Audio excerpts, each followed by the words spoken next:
Erev Tov. Voilà, nous sommes dans les deux dernières parachiotes du quatrième livre, Bemidbar, traduit par Nombre. Et c'est la clôture de tout ce livre par la suite des parachiotes qui nous donne la préparation de la deuxième génération qui va rentrer en Israël. Tous les sujets concernent cette génération et nous avons prendre le premier sujet qui est relié à la possibilité d'un homme, d'une femme, de formuler un vœu ou un serment.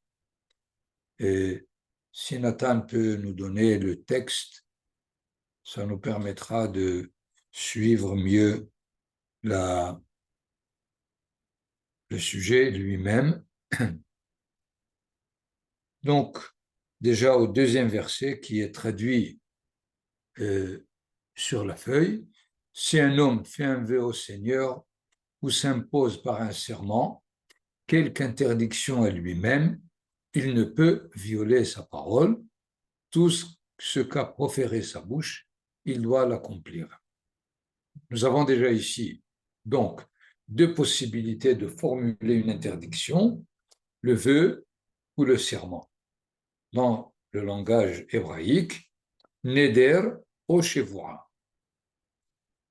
Et la distinction, évidemment, est très importante, étant donné les situations différentes dans lesquelles ou le neder ou la shevoua ne pourront pas être effectifs, mais nous avons déjà comme premier enseignement quelle est l'importance de la parole, étant donné que le vœu qui formule une interdiction, par exemple, je m'interdis de manger du pain pendant 3 jours.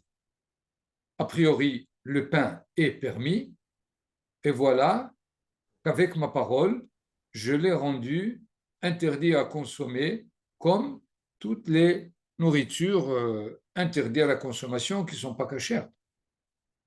On ne se rend pas compte de cette autorisation que donne la Torah, que par la parole, on transforme le statut du monde. Et ceci est plus généralisable dans le fait où, et selon la Torah, l'homme n'est pas un roseau pensant, l'homme n'est pas je pense donc je suis, mais plutôt j'existe donc je parle. C'est Hay Hamedaber, le vivant parlant, et non le Hay Hamaskil, le vivant pensant. C'est un premier enseignement de cette paracha. Quelle est finalement la différence entre le neder et la chevoie? Étant donné que une première distinction où le neder peut tenir et la chevoie ne tient pas. Si quelqu'un, par l'intermédiaire du neder, dit qu'il s'interdit de manger la matzah le soir de Pessah, il lui sera interdit de la consommer. S'il la consomme, soi-disant pour faire une mitzvah, il a transgressé le fait qu'il n'accomplit pas ce qu'il a exprimé par sa parole. Mais s'il le formule par une shvoua, par un serment, son serment ne tient pas. Pourquoi? Car il a prêté déjà serment au mont du Sinaï et il est déjà lié par ce serment par rapport à la mitzvah, donc il ne peut pas se lier en étant des gens liés. Et dans ce sens, nous voyons que la formulation établit différentes obligations si c'est par l'intermédiaire du neder ou de la chevoie. Et de façon plus générale, les haramim ont exprimé que dans le neder, il y a une interdiction de l'objet ou de la personne de par rapport à moi d'en tirer profit. Mais dans la Shevoah, c'est moi qui m'interdis de tirer profit de tel objet ou de telle personne. A priori, on pourrait dire, finalement, le résultat est le même. Mais il y a probablement ici une nuance à comprendre dans la formulation générale, c'est que si j'interdis, et pourrait dire de cette façon, un homme qui fait un vœu, c'est-à-dire que le monde lui est hostile. Et donc, il veut éloigner cet élément qui lui donne cette animosité dans le rapport qu'il a avec l'objet. Mais si il se sent inadéquat à une relation avec l'entourage, il le fait par la formule du serment. C'est-à-dire, dans un cas, il interdit l'objet, dans l'autre cas, il s'interdit à l'objet. Et ceci, évidemment, définit beaucoup mieux pour la personne la forme de relation qu'il a avec son entourage. Dans un cas, il sent l'entourage le violer, et dans un autre cas, il sent qu'il n'est pas du tout capable de relation avec l'entourage lui-même. Je donne des fois l'exemple de celui qui s'interdit de prier. Il peut s'interdire de prier dans telle synagogue, mais les autres synagogues sont permises.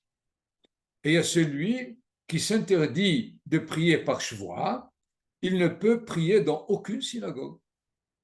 Donc, nous voyons l'importance de cette différence qu'on peut rencontrer encore dans d'autres situations dans lesquelles l'homme doit savoir est-ce qu'il formule un vœu ou il formule un serment dans l'interdiction qu'il exprime.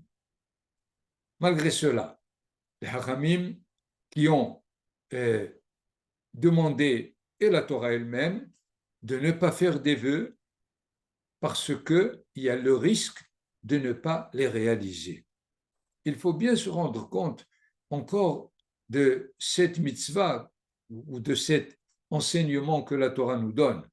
Parce que généralement, ce qui est permis, ce qui est interdit, il nous est dicté par la Torah. C'est-à-dire, celui qui ordonne, c'est la Torah, celui qui reçoit l'ordre, c'est l'homme. Mais dans le cas du vœu ou du serment, l'homme est en même, il joue les deux rôles. Il est en même temps celui qui dicte l'ordre, le commandement lui-même, et celui qui doit le réaliser.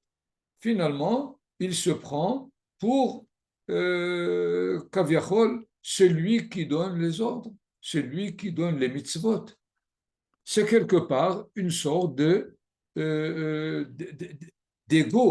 d'égocentrisme de la personne elle-même, comme si c'est lui qui dicte ce qu'il doit réaliser.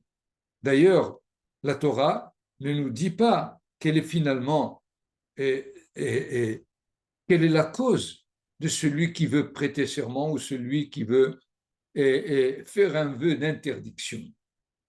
La Torah nous donne simplement la conduite qu'il devrait avoir par rapport à sa façon de faire. Mais qu'est-ce qui mène l'individu à se trouver dans cette situation? Il y a plusieurs raisons possibles. Effectivement, il y a des raisons qui sont négatives, il y a des raisons qui sont positives. Nous avons ici une raison positive que nous donne la Gemara, Minayin shenishba'im lekayem et mitzvah. D'où est-ce qu'on sait qu'on peut prêter serment pour réaliser la mitzvah? C'est-à-dire, je dis, Ani nishba lehitpalel kol yom baboker besha'a pelonit. Je me formule comme serment de le faire.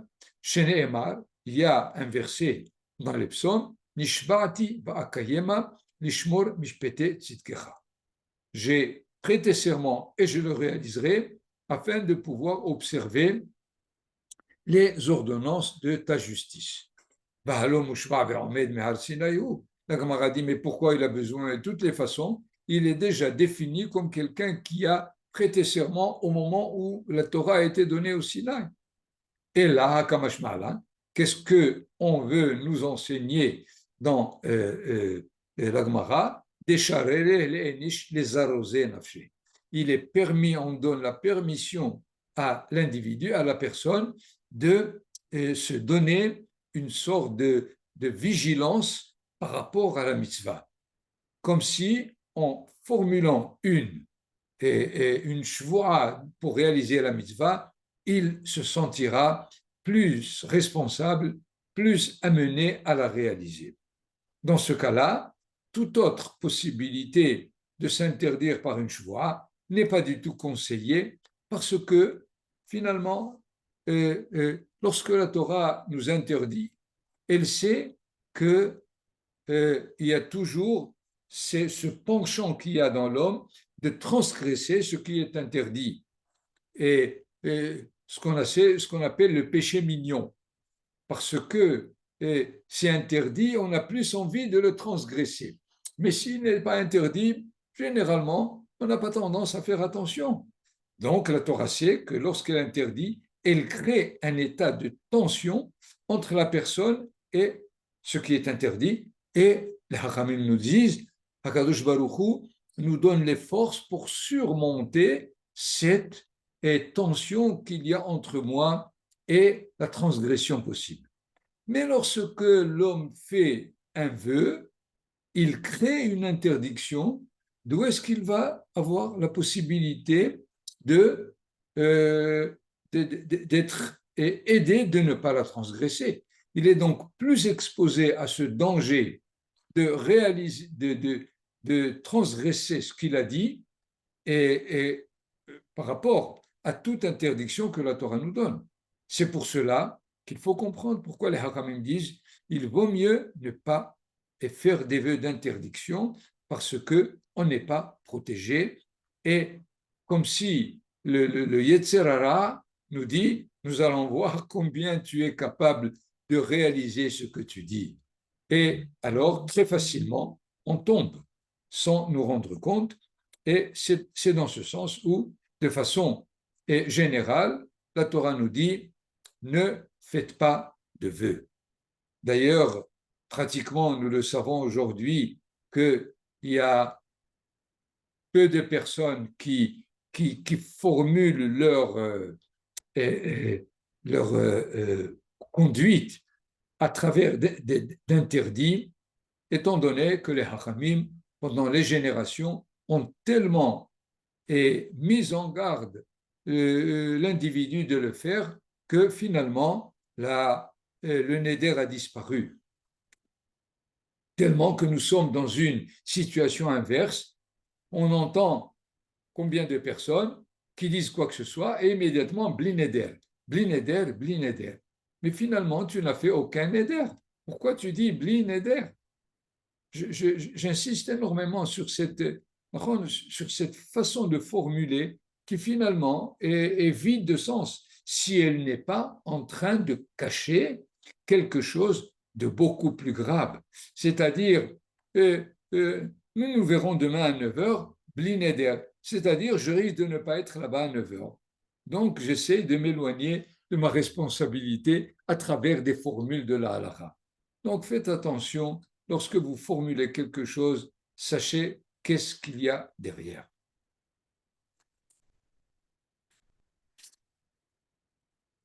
Il faudrait signaler ici que toute la paracha des Nedarim qui aurait dû être dans la paracha de Nasso, lorsque la Torah nous parle du Nazir, qui lui aussi formule un éloignement par rapport au vin, par rapport à la coiffure, par rapport au contact avec les morts. On aurait pu mettre cette paracha là-bas. Elle est dans le même cadre de celui qui formule un interdit.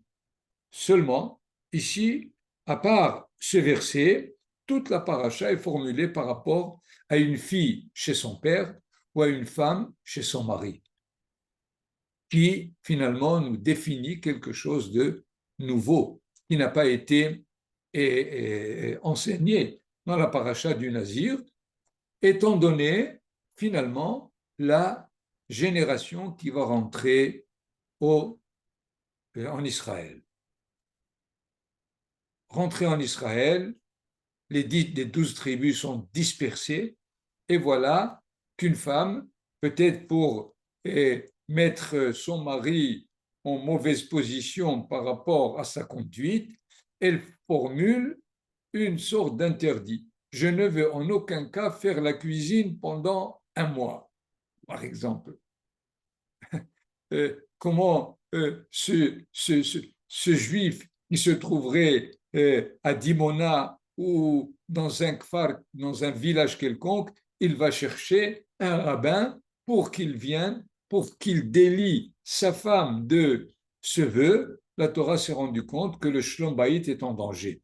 Alors, elle a donné le droit à l'homme de dire à sa femme immédiatement, ton vœu est nul, il n'existe pas, il faut que tu te mettes immédiatement à la cuisine. Elle a donné donc au père, si c'est sa fille qui se formule de cette façon, par rapport au père, probablement qu'il n'y a pas trop de danger, mais il risque que sa fille commence à s'habituer à faire des vœux à tort et à travers, et donc elle ne sera pas prête à être mariée. Si le jeune homme sait qu'elle est toujours en train de faire des vœux d'interdiction, il sera quelqu'un qui s'éloigne de cette nature qui, à tort et à travers, elle veut se montrer maître d'elle-même et que personne ne peut lui dicter ce qu'elle doit faire, et alors elle le fait dans la formulation de Neder ou de Shevoah.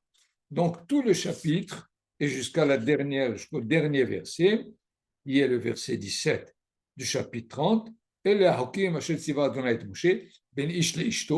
voilà le statut et les mitzvot que Hachem a dit à Moshe entre un homme et sa femme, ben av le bito, entre un père et sa mère et sa fille, tant qu'elle est encore à l'âge de jusqu'à 12 ans et demi, évidemment, parce qu'à partir de 12 ans et demi, elle devient adulte et finalement, elle n'est plus sous la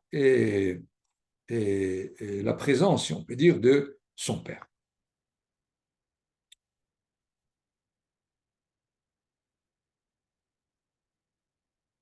Je voudrais passer maintenant au deuxième sujet qui concerne ce qui s'est passé déjà dans la paracha de Balak à la fin et au début de Pinhas concernant les filles de Midian et de Moab. La Torah dit, nous avons ici, Nekom nikmat bene Israël me'et Midianim. Elle dit à Moshe Rabbeinu, au deuxième verset, venge, exprime la vengeance des enfants d'Israël des Midianites, et après tu pourras rejoindre ton peuple. C'est-à-dire, tu peux quitter ce monde, et dans ce cas-là, tu rejoindras Israël. Pourquoi les Midianim et pas les Moabites? On sait que c'est avec les filles de Moab qu'il y a eu la débauche. Et voilà que la Torah demande à Moshe Rabbeinu, Kadosh Baruch Hu demande à Moshe Rabbeinu, Nekom nikmat bene Israël, venge Israël, mais est à Midianim, des Midianim. Puisque la réponse là est très importante pour d'autres situations. Finalement, c'est les Midianites qui ont projeté cette possibilité, et les filles de Moab étaient à leur service. Moralité, celui qui incite est plus responsable que celui qui est sous cette incitation de la Havera. Les Bnot Moab, effectivement, étaient là pour réaliser ce que les Midianites ont exprimé comme possibilité, puisque nous savons que la femme qui a été, la princesse qui a été tuée avec le chef de la tribu de Shimon était une Midianite et pas une Moabite. Et il est très intéressant peut-être de rapporter ici un autre enseignement de Manitou, qui met ce problème des Midianites par rapport à Israël à un niveau beaucoup plus antérieur. Puisque Moshe Rabbeinu, quand il a vu les Égyptiens frapper l'Hébreu, il l'a immédiatement assommé. Parce qu'il pense que c'est celui qui est dominé par l'Égypte qui sont ses frères. Et voilà que le lendemain, il voit deux Hébreux se quereller, il essaye d'intervenir, et quelle est leur réaction?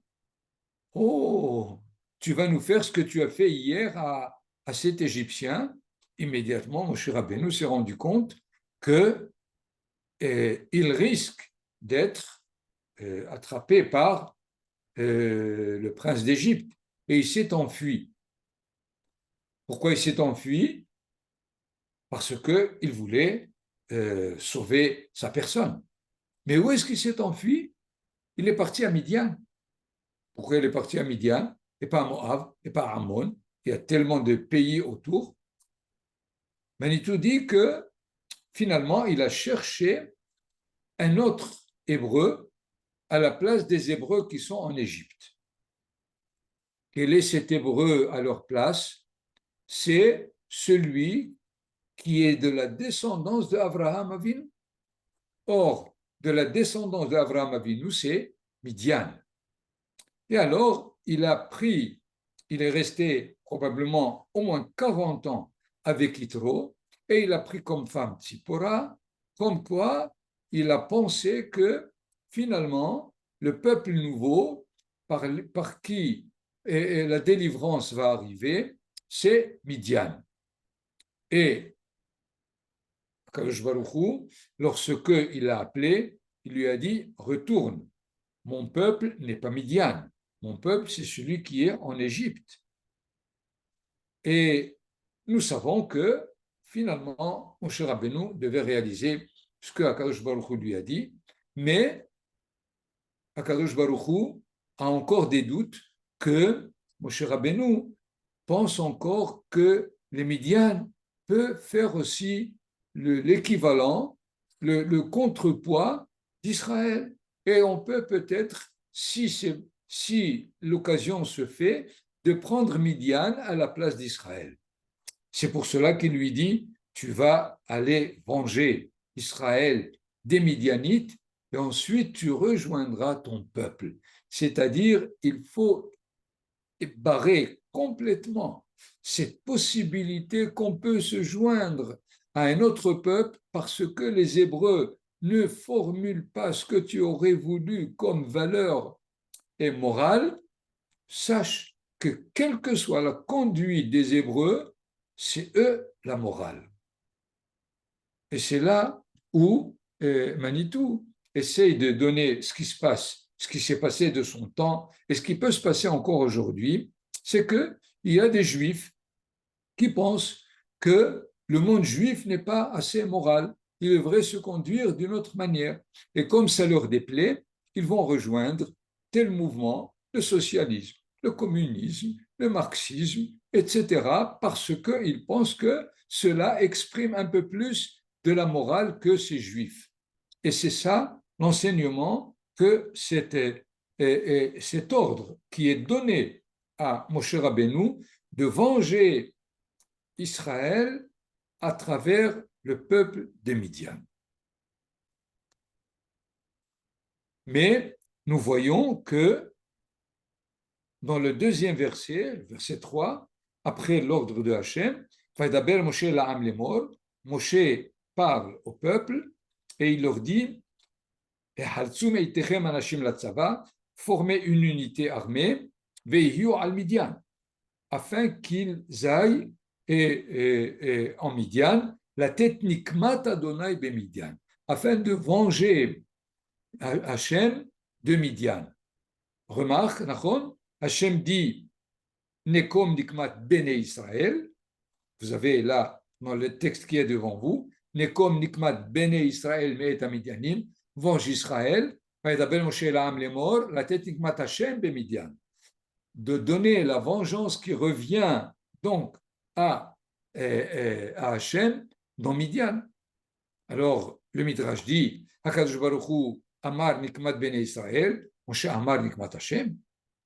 Comment est-ce possible? Pourquoi Moshe Rabbeinu change? Et là, encore un enseignement du Midrash qui peut être transporté pour toutes les générations. Amar Lahem Hakadosh Baruch Hu Din Shelachem Mitbakesh Shegarmu li lehazik etchem. Hakadosh Baruch Hu a dit Nekom Nikmat Bene Israël. Pourquoi? Parce que eux, ils m'ont obligé à vous punir. Nous savons qu'il y a eu 24 000 et disparus, morts dans le problème de Midian et Moab.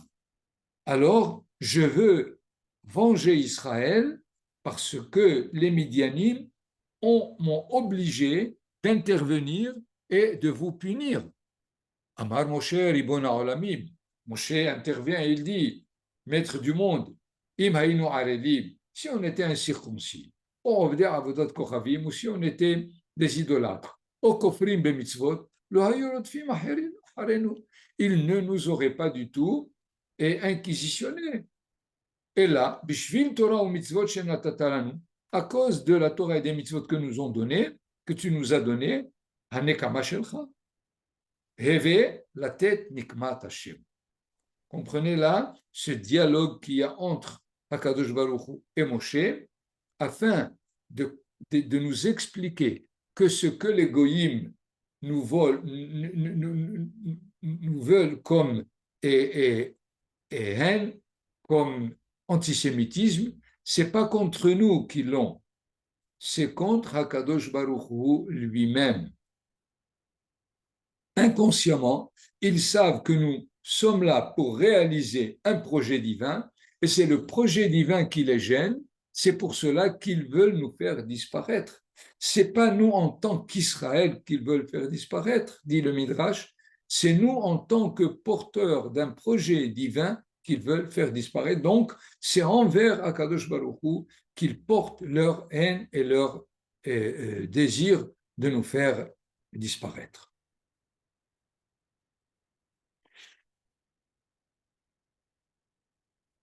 Il faut aussi savoir que même si cette guerre de vengeance n'est pas le modèle des guerres d'Israël, mais malgré cela, par exemple, le fait que le butin est partagé entre les soldats et le reste du peuple de façon égale, c'est afin de nous dire que le butin est légitime et normal, il est à la limite comme une sorte de salaire de ceux qui font la guerre. On pourrait peut-être comprendre par rapport à notre temps, les soldats qui vont en guerre, ils savent qu'ils ont le bitouah léoumi. Mais dans le temps, quelqu'un qui allait en guerre, il laissait sa femme, ses enfants, et en revenant, il va certainement se rendre compte que sa famille a pris des prêts et il n'a pas de quoi les payer. Donc finalement, le butin, c'est un droit que la Torah donne à ceux qui font la guerre parce que c'est à la limite leur salaire. Cette relation que ce midrash nous met lorsque on est amené à faire un acte, est-ce que c'est par rapport au peuple, est-ce que c'est par rapport à ce qu'Akadosh Baruch Hu nous demande? Nous le retrouvons dans le troisième sujet de la paracha. Le troisième sujet, c'est celui des deux tribus de Gad et de Réhouven.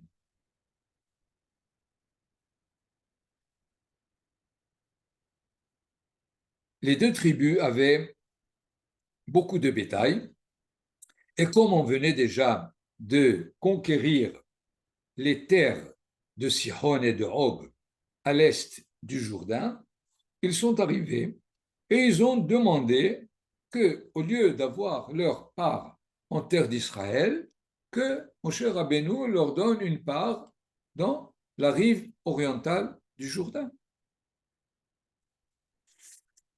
C'est à travers le verset 5 du chapitre 32, quelle est la réaction de Moshe Rabbeinu?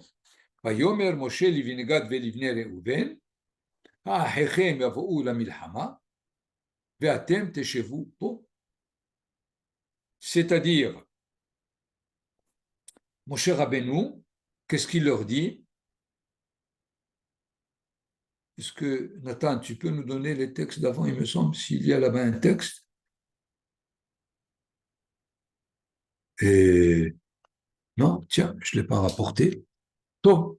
Et nous allons ensemble. Et il me semblait avoir donné. Ah, il y a là, il y a ce texte. Essaie de me le trouver. Dans la première page, peut-être, tu es en deuxième page. Ah, voilà, voilà. Oh, non, non, non, non. Ce que tu as donné tout à l'heure. Remets-le. Donc, alors, une première remarque, ce n'est pas la première fois. Voilà, Ken. Nous avons ici Bemidbar Perek Lamed Bet. ויאמר משה לבני גד ולבני ראובן, האחיכם יבואו למלחמה, ואתם תשבו פה. C'est-à-dire, vous voulez être dans la rive orientale du Jourdain, et vos frères vont partir en guerre, et vous, vous restez assis. Comment est-ce possible? Quel est le premier étonnement qu'on a devant la réaction de Moshe Rabbeinu? Nous savons que ce n'est pas la première fois qu'on pose des problèmes et on pose des questions à Moshe Rabbeinu. Je vous rappelle, par exemple, le cas du Korban Pessah. Il est arrivé que la deuxième année où Israël fait le Korban Pessah au désert, il y avait des hommes qui étaient impurs par contact avec le mort, et ils ne pouvaient pas réaliser le sacrifice de l'agneau pascal. Et ils sont venus, ils ont demandé à Moshe Rabbeinu, pourquoi est-ce qu'on devrait être soustrait à cette mitzvah? Qu'est-ce qu'il leur dit Moshe Rabbeinu?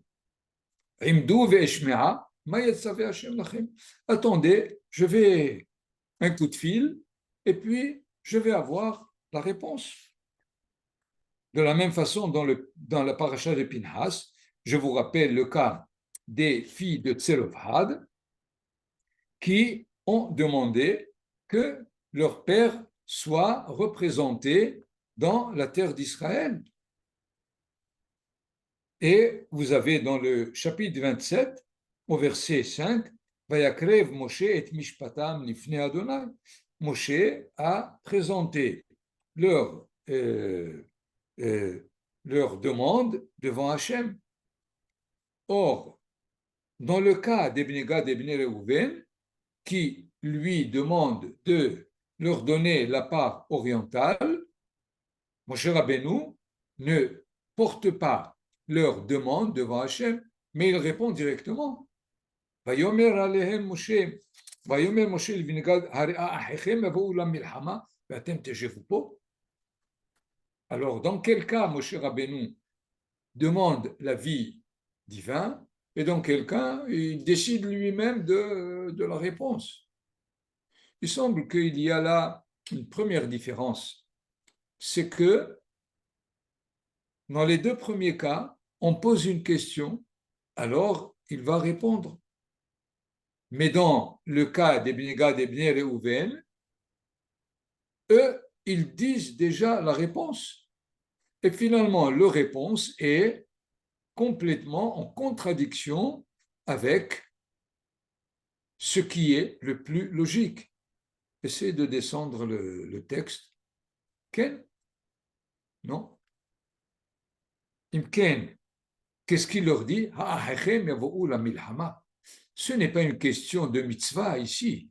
c'est une question de derech eretz. C'est la logique elle-même de l'état dans lequel on se trouve qui doit être claire et qui n'a pas besoin d'être présentée au conseil divin. Nathan, essaie de donner la première page. Voilà, voilà. Donc, nous avons Moshe Rabbeinu leur dit, si vous vous engagez de rejoindre les tribus et de faire la guerre avec eux, alors je vous donnerai la partie orientale.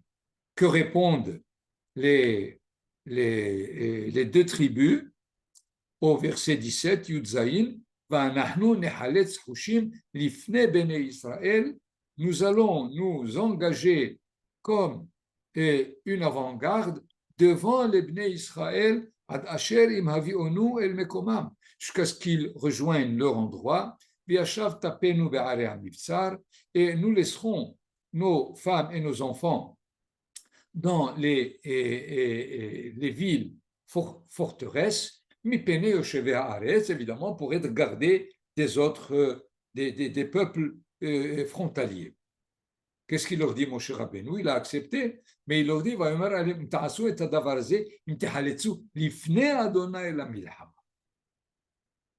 avez exactement la même position de ce qui s'est passé à propos de la guerre de Midian, où Akadosh Baruch Hu a dit Nikmat Bene Israël, Moshe Rabbeinu dit Nikmat Hashem, et ici le même jeu s'établit d'une autre façon entre Moshe et les deux tribus. Les deux tribus disent nous serons la division avant-garde d'Israël.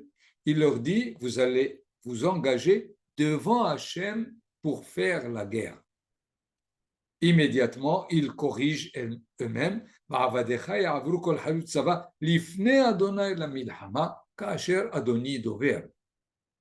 vous rendez compte ici, il me semble, c'est un texte qui, s'il est étudié et lu dans notre génération par une certaine partie du peuple d'Israël, il faut qu'il sache que s'engager dans Tsahal, ce n'est pas pour sauver Israël, c'est pour sauver le projet divin. Ce n'est pas l'ifne béné Israël, c'est l'ifne Hashem la milhama. Or, nous savons que Davka, ceux qui se donnent le droit de ne pas s'engager dans Tsahal, croient qu'ils n'ont pas besoin de nous pour la guerre, nous la remplissons d'une autre manière, en étudiant. Mais il n'a pas été dit aux enfants, aux tribus de Dan et de Réhouven de se mettre à étudier lorsque Israël est en guerre.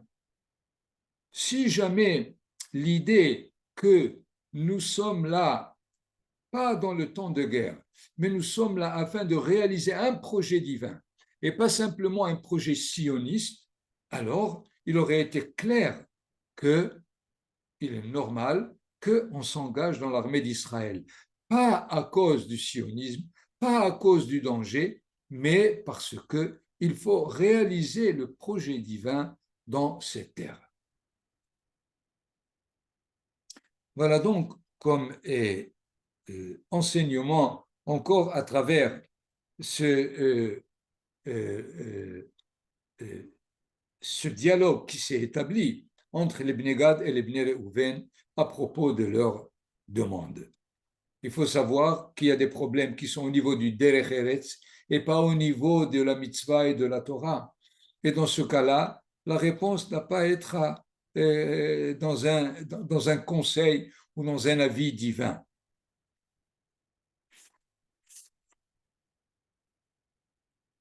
La deuxième paracha commence par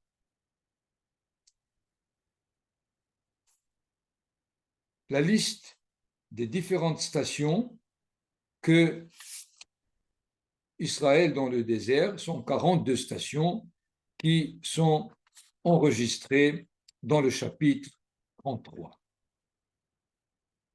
Nous savons que la lecture euh, de ces versets, combien nous avons ici?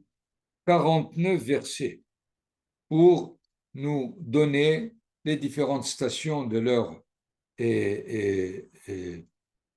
pérégrination dans le désert. Des fois, tu entends des personnes qui disent c'est tellement barbant. Alors, qu'est-ce qu'on en tire? Qu'est-ce qu'ils veulent de nous dans cette liste sans aucun intérêt? Évidemment, c'est certainement le rapport, malheureusement, qu'on a par rapport à la Torah, dans une sorte de lecture, j'allais dire épidermique, immédiate. Mais si nous prenons ne serait-ce que le deuxième verset, ויכתוב משה את מוצאיהם למסעיהם על פי אדוני, ואלה מסעיהם למוצאיהם. Traduction, vous l'avez devant vous. Moïse inscrivit leur départ et leur station sur l'ordre de l'Éternel. Voici donc leur station et leur départ. Et la traduction est mauvaise parce que il n'est pas écrit ויכתוב משה את מוצאיהם ומסעיהם, ויכתוב את משה את מוצאיהם למסעיהם על פי אדוני ואלה מסעיהם למוצאיהם. D'accord? Il n'y a pas ici V comme c'est traduit dans le texte, leur départ et leur station sur l'ordre de l'Éternel, mais motzaehem les mas'ahem. De plus, motzaehem, ce n'est pas le départ. Yetziatam, c'est le départ. Mais motzaehem, c'est beaucoup plus le fait de décrire les mas'ahem, le trajet de leur voyage au niveau de la station finale, au niveau des buts à atteindre à chaque station. Donc, Moshe a écrit le but des voyages, des stations de voyage, Alpi Adonai. C'est-à-dire, il leur a écrit ce qu'il aurait fallu que leur voyage atteigne. C'est ça, Motza. Mais voilà ce qui a été donné. C'est-à-dire que atteint leur but. C'est un verset et d'une généralité énorme qui nous dit, pour toutes les générations et pour chaque individu, il y a un projet de ta vie qui est écrit quelque part, et il y a ce que tu vas faire toi de ce projet, tout simplement. Le projet est déjà inscrit quelque part. Mais voilà ce que tu en feras. Nous voyons donc qu'il y a une nécessité de décrire ce qui était le projet au départ et ce qui finalement a été réalisé. Il faut encore comprendre que le résumé de ces 42 stations est finalement la nécessité de faire une sorte de, comment on dit, kufatsinoun, un temps de disponibilité. Lorsque quelqu'un termine une certaine mission, il ne peut pas prendre immédiatement une autre mission, si ce n'est que de donner un temps de récréation. Je dis toujours récréation au lieu de dire recréation. C'est-à-dire, lorsque Israël quitte l'Égypte, il est chargé de conduite, de méthode, et il faut qu'il sache s'en débarrasser. Pour s'en débarrasser, il faut qu'il ait un temps où il n'est ni en Égypte, ni en Israël. C'est les 40 ans du désert qui lui ont été donnés à cette génération afin qu'elle puisse se débarrasser d'un passé qui est une charge plutôt qu'une mission.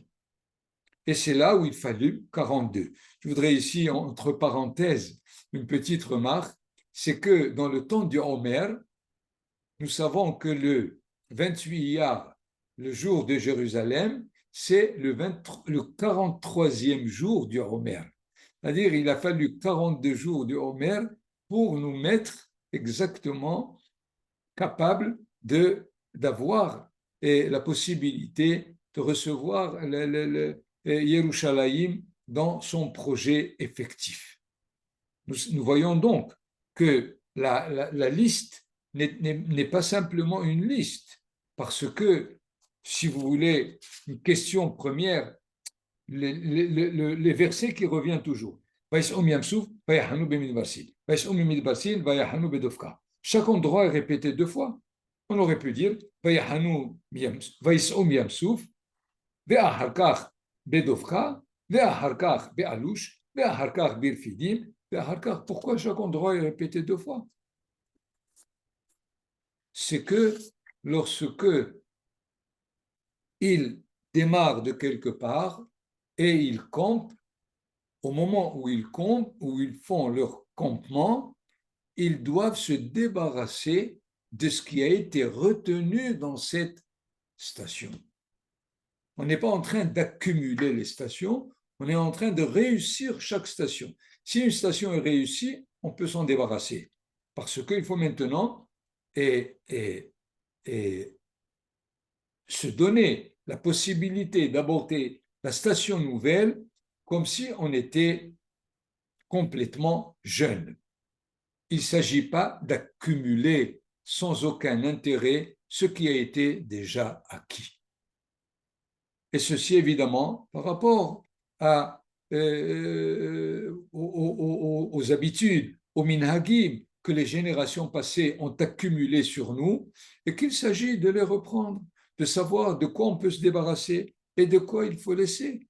Parce que ce qui a été acquis, il a été acquis, ce n'est pas nécessaire de continuer à se conduire selon ce qui a été déjà acquis. C'est pour cela qu'il est répété, Vaïs'ou mi midbasin, ils ont campé à Dovka, ils ont quitté Dovka parce que ça a été réussi. Et Vayahanu, évidemment, ils doivent camper, intégrer la station nouvelle, mais immédiatement, ils vont quitter ce qui a été parce que c'est acquis. Voilà, je vous laisse quelques minutes si vous avez besoin de faire des remarques ou de poser des questions.